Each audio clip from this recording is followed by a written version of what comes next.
It begins not with the cool breeze, but with the utter absence of comfort. By midday, the air has turned to a heavy, invisible syrup, pressing down on the mud brick walls and the packed earth floors. The sun, a brutal, relentless god named Ra, stands directly overhead, stripping the world of shadow and color, leaving only bleached white and shimmering orange. The stones of the valley radiate the stored heat of the millennia. In a land where ice was a dream of distant, mountainous regions and snow a myth, survival was daily. Ingenious struggle against the simple reality of the heat. To the Egyptians, staying cool was not a luxury. It was a profound act of respect for the body, a way of honoring the life force that the heat sought to drain. Their knowledge was not about removing heat entirely, but about managing its movement, understanding the subtle physics of evaporation, shade, and material. They learned to live in layers, layers of cloth, layers of air, layers of material, all acting as silent daily shields. The movement of the village shows to the near halt. Every unnecessary motion is deemed a dangerous expense of energy. Children are tucked into the deepest, coolest corners of the inner rooms. Even the sound of the Nile seems muffled, as if the water itself is too exhausted to rush. What hangs in the air is the combined sense of wet earth, evaporating water, and cool shadowed pottery. This deep, intuitive knowledge of comfort was passed down through every generation, rooted in a precise, almost scientific observation of how the sun, the wind, and the water interacted. They knew how to create small, localized oases of coolness, turning the oppressive heat of the day into a bearable, almost meditative state. The rituals begin not in the coolness of the morning, but in the desperate stillness of the afternoon, when the battle against the sun must be fought using only the gifts of the earth. The cornerstone of ancient Egyptian passive cooling technology was almost intuitive mastery of water evaporation, a process they perfected into an art form. The essential understanding was simple. Water does not merely vanish into the air. It steals heat from the surrounding environment as it transforms into vapor. This principle was employed everywhere, starting with the simplest of daily routines. This was not a wasteful practice of splashing, but a precise, controlled management of moisture.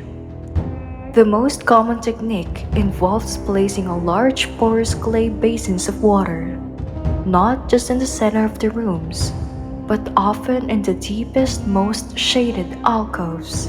The surface of the water, gently stirred by the faintest draft, would slowly pull heat from the heavy, stagnant air of the interior. Furthermore, the earthen floors of the dwelling were themselves used a crucial cooling surface. In the oppressive heat of the afternoon, a small controlled amount of water was sprinkled or lightly brushed onto the packed earth floor. The amount was just enough to moisten the top layer, never enough to create mud or standing puddles, which would attract insects. The immediate effect was transformative, as the moisture was quickly drawn up by the dry air and the warm earth. It pulled the room's ambient heat down with it, creating a palpable, low-lying blanket of coolness along the floor. The scent of the water hitting the dry, warm earth, a unique, earthy, and clean fragrance, became the smell of relief itself. Families would gather in this newly cooled floor space, sitting or reclining on thin mats, taking advantage of the heavy cold air that sank to the lowest point. This entire process was often amplified by the use of simple wetted reeds or palm fronds. These were not just hung, they were placed near vents or doorways where the faint north breeze was channeled. The air, forced to pass through the damp fibers, had its temperatures instantly lowered as the water evaporated from the surface of the reeds. This principle of evaporating cooling applied even to the water itself, stored not in sealed jars but in porous and glazed vessels, whose surfaces were perpetually damp, ensuring the water inside remained magically cold even under a blazing sun. This subtle, continuous act of managing water's transition from liquid to gas was the profound, silent trick that allowed the Egyptian home to remain a sanctuary against the external furnace. The cooling techniques used inside the thick mud brick homes were essential during the day, but they often proved inadequate against the retained heat of the walls once the sun had set. The walls, having absorbed the brutal solar energy all day, continued to radiate it outward long into the night, making the interior rooms stifling. The ancient Egyptian solution was a simple yet courageous act of exposure to the night sky, sleeping on the roof. This practice was not merely a convenience, it was a necessary migration dictated by the physics of heat. The mud brick roofs were thick and flat, acting as the primary solar barrier during the day. By night, they became the coolest, most ventilated surface available. As soon as the heat began to truly lessen, long after the sunset, when the radiant temperature of the ground had finally peaked and begun to drop, the family would ascend to the roof. The ritual was deliberate and communal. Light, thin reed mats were carried up, along with simple pillows, and arranged strategically. Crucially, the roof offered the only opportunity for the body to be exposed to the unobstructed night breeze, which, though often warm, was always cooler than the air trapped inside the dwelling.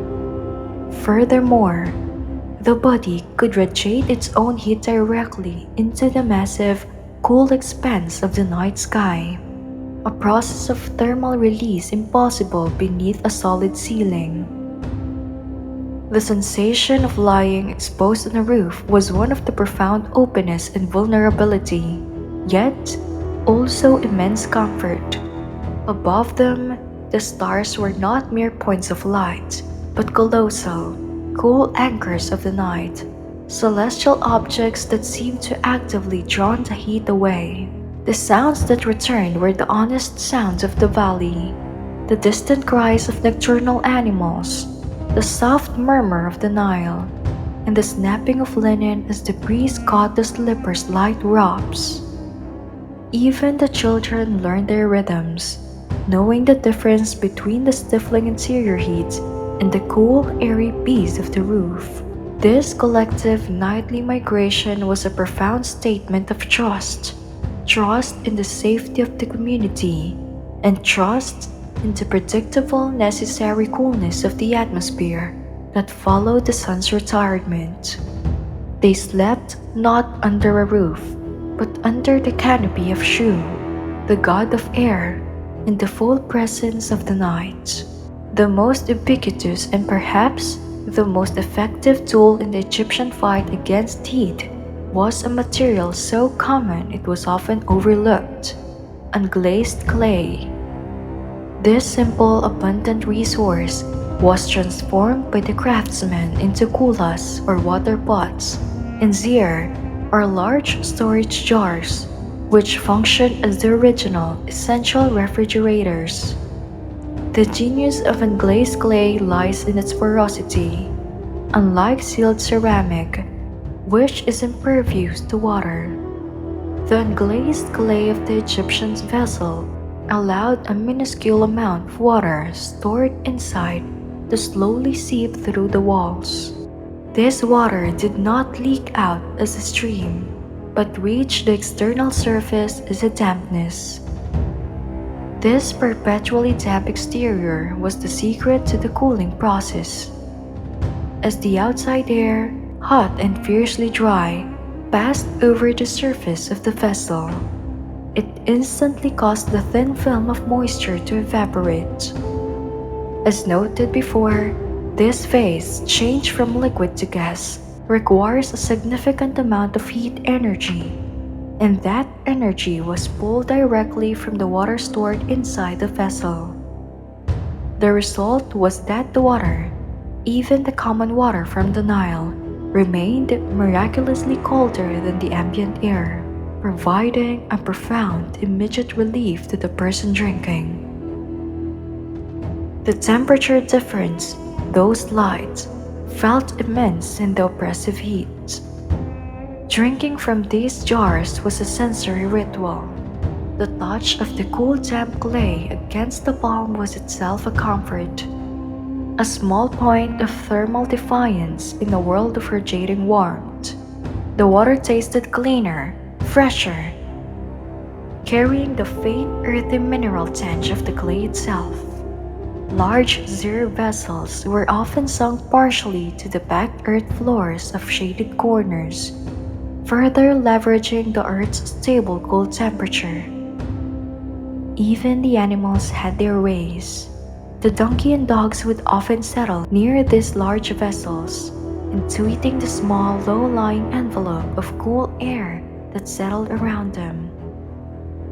The unglazed clay pot, perpetually sweating its contents into the dry air, was the perfect symbol of Egyptian engineering, a solution found not in complexity, but in the patient, clever utilization of the most abundant materials and the most fundamental natural principles. It was a technology of subtraction, subtracting heat from the water, drop by drop, minute by minute, beyond the stationary cooling provided by clay pots. The Egyptians actively engineered dynamic airflow to maximize the benefit of evaporation. This was the ritual of sitting in the wet breeze, a practice that turned the oppressive, hot wind into a source of relief. This technique relied on the clever use of wind catchers on the roofs of more substantial homes, or more simply, on the strategic placement of wetted materials near doorways and vents in humbler dwellings. The goal was to force the ambient air to exchange its heat for moisture before it touched the body. In the courtyards, where the most work was done, large reed mats or woven curtains were often hung across the sunniest openings. These mats, made of porous reeds or linen, were kept perpetually damp through continuous light sprinkling from a small vessel. As the hot, dry desert breeze was drawn through the home, it encountered this hanging water barrier. The air, moving at speed, rapidly evaporated the moisture, which significantly lowered its temperature before it entered the occupied space. This transformation of the air was both immediate and intensely sensory. The sound of the wind was muffled by the damp fabric, and the scent of clean, wet fiber filled the air, cutting through the heavy smell of dust and cooking. The Egyptians would position themselves directly in the path of this newly created wet breeze. The sensation was a glorious contrast to the stagnant heat elsewhere in the house. The continuous flow of air that was several degrees cooler felt gentle on the skin and created a localized oasis of movement. Furthermore, this moving, slightly humidified air helped the body's own cooling process, the evaporation of sweat, to become much more efficient. Even the children learned their rhythms, knowing together not in the deepest shade, but in the spot where the air was actively moving through the damp curtain. This was the difference between mere shade and active cooling. The wet breeze was the Egyptians' version of air conditioning, requiring no moving parts, only a steady supply of water, and the relentless, though often uncomfortable power of the desert wind itself, cleverly redirected and repurposed. Cooling in ancient Egypt was not exclusively about managing air and water. It was also a clever practice of managing thermal mass, the ability to dense materials to absorb and hold heat, and conversely to resist it. The profound simple wisdom of this was distilled into the ritual of holding stones from the shade. Throughout the village, in the deep recesses of the inner courtyards, under the overhang of the thick mud brick walls, and in the shadows of the storage rooms, there were always corners where the sun never reached. The ground and the stones within these areas remained at a remarkably stable, cool temperature throughout the brutal midday. When the heat became overwhelming, particularly during work or during the long hushed hours of the afternoon, the Egyptians would retreat to these cool, shaded corners. There, they would select smooth, rounded river stones or small blocks of limestone that had remained untouched by the sun for hours. These stones, which had spent the morning slowly radiating their night coolness into the shade, retained a profound physical chill that was entirely independent of the surrounding air temperature. The simple act of holding these stones was intensely therapeutic. Placed against the wrist, the temples, or held tightly in the palm, the stone became a localized heat sink, actively drawing the intense heat away from the surface blood vessels, providing immediate localized relief to the core body temperature. The stone was cool to the touch, smooth, and offered a tactile sense of stability and defiance against the raging heat outside. This was a private, portable form of cooling, requiring no water and no external energy. Even the animals had their ways. The household cats and dogs would often be found stretched across the thick, cool foundation stones of the house, leveraging the same principle. Even the children learned their rhythms, pressing their faces against the cool shaded wall of the zero water jars, or placing a small cool stone against their cheek. The stone was exchanged as it slowly warmed, traded for one that had been resting deeper in the shade. This quiet, repetitive ritual of thermal exchange was a powerful meditative act, a testament to the fact that comfort in the desert was found not in grand technology, but in the precise, patient exploitation of the Earth's natural resistance to the sun. The final, essential defense against the sun was an ingenious application of the material science, closing the world with fabric. The thick mud brick walls provided the ultimate shield, but the windows and doorways, necessary for air and passage, were perpetual weak points. The Egyptians' answer was not glass, which would act like an oven, nor heavy wood, which would block airflow entirely. It was the ingenious use of woven linen and heavy fabric curtains. During the hottest parts of the day, all windows, high vents, and doorways were draped with thick, heavy linen curtains. These were not merely decorative. Their primary function was to block the radiant solar energy, the infrared light that transmits heat, from penetrating the cool interior. By draping a thick layer of white or pale linen, they reflected the vast majority of the heat energy back into the outside air. The linen absorbed very little heat itself, remaining cooler than the surrounding walls. This meant that the light that entered the room was diffused, soft, and importantly, deheated, protecting the carefully managed cool air inside. Furthermore, this closure of the world with fabric had a profound sensory and psychological effect. It turned the home into a dim, quiet refuge, where the harsh glare of the sun was replaced by a soft indirect glow. It created a sense of seclusion and calm, essential for resting the body and mind during the most exhausting hours. In the markets, vendors would create portable versions of this shield, stretching linen awnings high above their stalls, reflecting the sun and creating a small crucial pocket of shade where customers could linger. Even the children learned their rhythms, knowing that the curtain drawn meant quiet time, refuge, and a temporary truce with the sun. When the day was at its most furious, the world was closed off by these pale, billowing fabrics.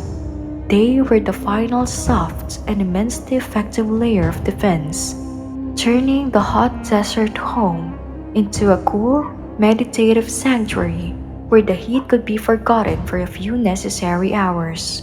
From the invisible physics of evaporation to the palpable chill of a shaded stone, that was the essential rhythm of coolness.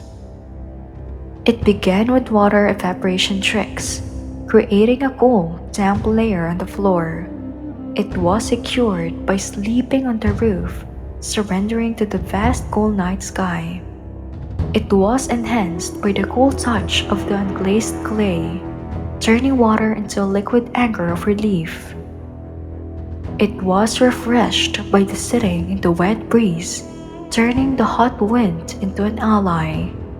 It was relieved by holding stones from the shade, portable heat sinks against the inner warmth, and it was protected by closing the world with fabric, blocking the sun's radiant rage.